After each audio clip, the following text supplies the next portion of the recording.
Tu pensais pouvoir t'en sortir sans accusation, mon cher Jean-Yves, et il faut croire que tu avais raison, puisque tu as aucun média qui a décidé de faire ton procès politique, ce qui est dommage, mais ce qui montre bien aussi que tes chiens de garde sont bien dressés. Des grands médias qui seront bientôt grand remplacés par ceux qui disent un peu plus ce qui se passe dans le monde, et notamment les petites révélations qui sont ici et là, qui sont peut-être beaucoup plus importantes que ce qu'on entend tous les jours à la télé. Donc aujourd'hui, mon cher Jean-Yves Le Drian, on va t'expliquer concrètement, simplement, pourquoi ta place est en prison. 400 000 personnes. Tu sais de quoi je parle, j'imagine. 400 000 personnes, c'est 57 fois la population de Guingamp. C'est le nombre de personnes, au minimum, qui sont mortes aujourd'hui dans la guerre au Yémen. Une guerre lancée conjointement par les Émirats Arabes Unis et par l'Arabie Saoudite, avec le soutien diplomatique, militaire des États-Unis qui ont organisé un blocus contre le Yémen, mais aussi avec évidemment le soutien de la coalition internationale, la fameuse coalition internationale, qui a armé cet arrêt. Et Jean-Yves, tu sais très bien que c'est un crime de guerre.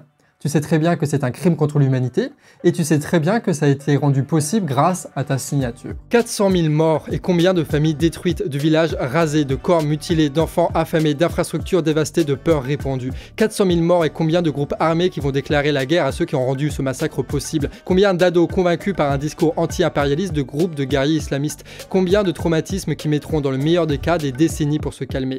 Et dans ces conditions, tu es venu avec ton petit patron, le petit Macron, vous êtes venu rendre visite au prince héritier d'Arabie Saoudite et aux Émirats, se soumettant bien volontiers à ces criminels, alors que Macron a basé sa campagne électorale sur la peur de l'islam. Et vous êtes tellement corrompu que vous n'êtes même pas cohérent dans votre racisme. Vous y allez avec les patrons de l'armement pour, dites-vous, renforcer les liens culturels entre les pays. Qu'est-ce que tu veux que je dise de plus que ça?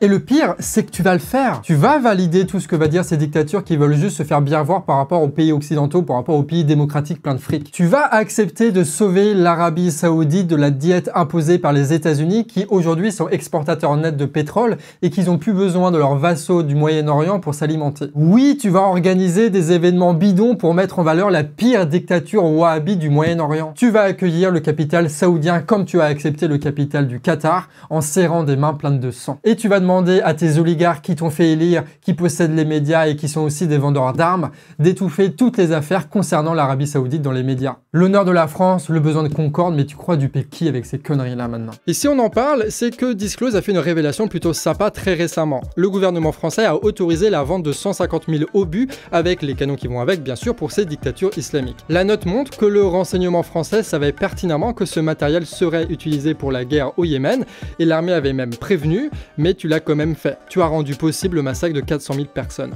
Le Drian, t'es qu'un criminel. À l'époque, t'étais déjà ministre des Affaires étrangères. Et c'est toi qui as validé cette exportation de vente d'armes, malgré le fait que ce soit totalement illégal par rapport aux traités internationaux que la France est engagée à respecter, malgré le fait que le Parlement européen ait condamné ces pratiques, malgré les dénonciations des ONG qui expliquent clairement ce qui se passe au Yémen. Tu as osé dire que ce serait délicat de retenir à la douane ces exportations alors que tu savais très bien que ces contrats étaient immoraux, criminels et illégaux. Et vu que l'Arabie Saoudite est toujours aujourd'hui le premier client de la France dans l'armement, on peut deviner que tes trahisons ne se sont pas arrêtées depuis.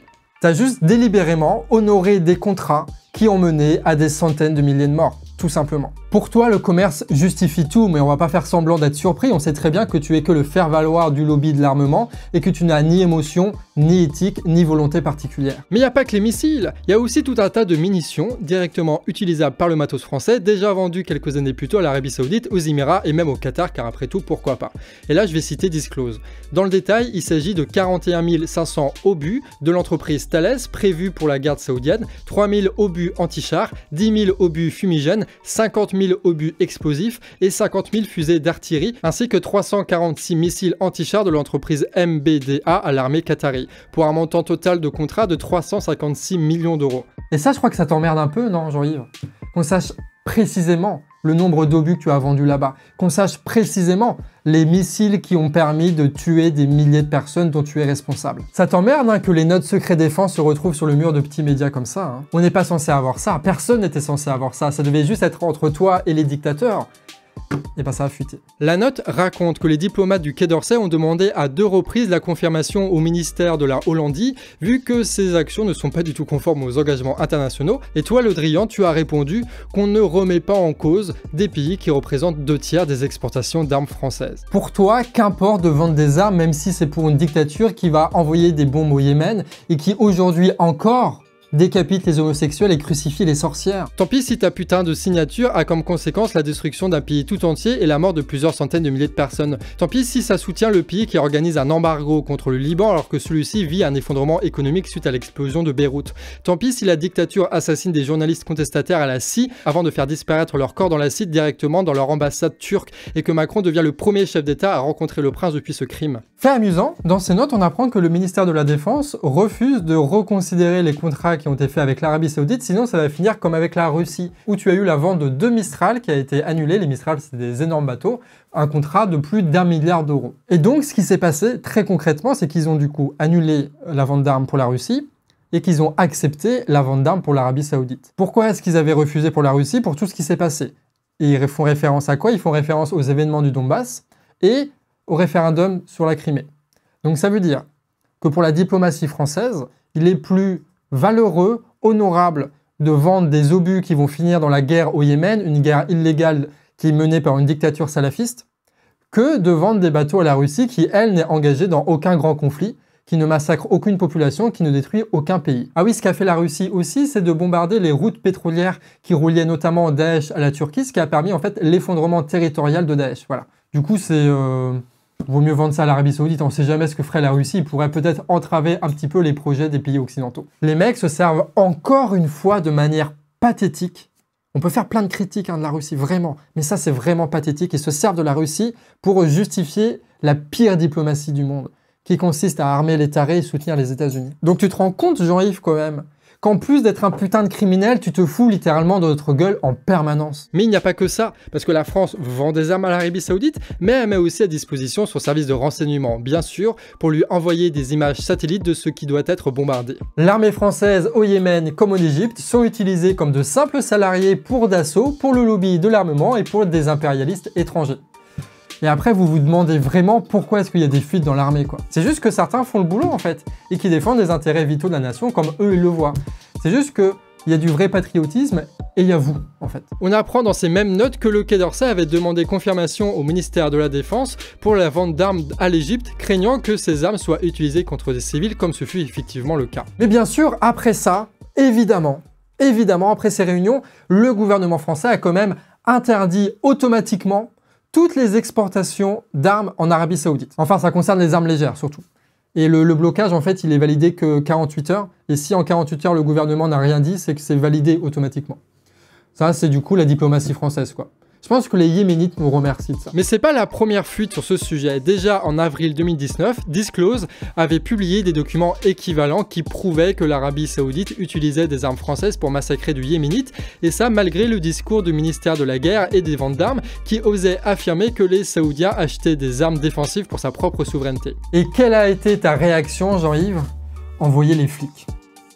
C'est toutes les situations, qu'importe, quoi qu'il arrive, votre seule solution, c'est envoyer les flics. Parce que oui, vendre des armes aux Saoudiens et aux Égyptiens, ça ne suffit pas. Il faut aussi que la DGSI travaille pour les Wahhabites et fasse pression sur les journalistes, car après tout, nous sommes en France.